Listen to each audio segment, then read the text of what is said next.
بسم اللہ الرحمن الرحیم۔ ناظرین، آج ہم بات کریں گے بادشاہ کے رعایا کے بارے میں۔ ایک دفعہ ایک ملک کا بادشاہ بیمار ہو گیا۔ جب بادشاہ نے دیکھا کہ اس کے بچنے کی کوئی امید نہیں تو اس نے اپنے ملک کے رعایا میں اعلان کروا دیا کہ وہ اپنی بادشاہت اس کے نام کر دے گا، جو اس کے مرنے کے بعد اس کی جگہ ایک رات قبر میں گزارے گا۔ سب لوگ بہت خوفزدہ ہوئے اور کوئی بھی یہ کام کرنے کو تیار نہ تھا۔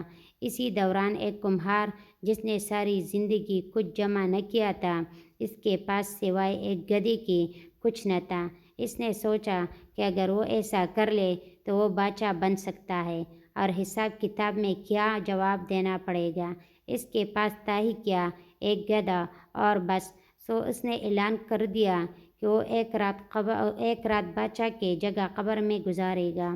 بادشاہ کے مرنے کے بعد لوگوں نے بادشاہ کی قبر تیار کی اور وعدے کے مطابق کمہار خوشی خوشی اسی میں جا کر لیٹ گیا اور لوگوں نے قبر کو بند کر دیا۔ کچھ وقت گزرنے کے بعد فرشتے آئے اور اس کو کہا کہ اٹھو اور اپنا حساب دو۔ اس نے کہا کہ بھائی، حساب کس چیز کا؟ میرے پاس تو ساری زندگی تھا ہی کچھ نہیں سوائے ایک گدھے کے۔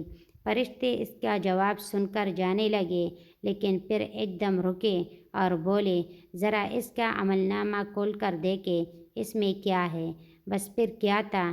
سب سے پہلے انہوں نے پوچھا کہ ہاں بھائی، پلا دن تم نے گدھے کو ایک وقت بھوکا رکھا تھا؟ اس نے جواب دیا ہاں۔ پوری طور پر حکم ہوا کہ اس کو 100 دورے مارا جائے۔ اس کی خوب دھنائی شروع ہو گئی۔ اس کے بعد پھر فرشتوں نے سوال کیا، اچھا یہ بتاؤ کہ پلا دن تم نے زیادہ وزن لاد کر اس کو مارا تھا؟ اس نے کہا کہ ہاں۔ پھر حکم ہوا کہ اس کو 200 دورے مارا جائے۔ پھر مار پڑنا شروع ہو گئی اور صبح تک اس کو مار پڑتی رہی۔ صبح سب لوگ اکٹھے ہوئے اور قبر کشائی کی تاکہ اپنے نئے بادشاہ کا استقبال کر سکے۔ جیسے ہی انہوں نے قبر کھولی تو اس کمہار نے باہر نکل کر دوڑ لگا دی۔ لوگوں نے پوچھا، بادشاہ سلامت کدھر جا رہے ہیں؟ تو اس نے جواب دیا، آؤ بھائیو، پوری رات میں ایک گدھے کا حساب نہیں دے سکا تو پوری رعایا اور مملکت کا حساب کون دیتا پھرے؟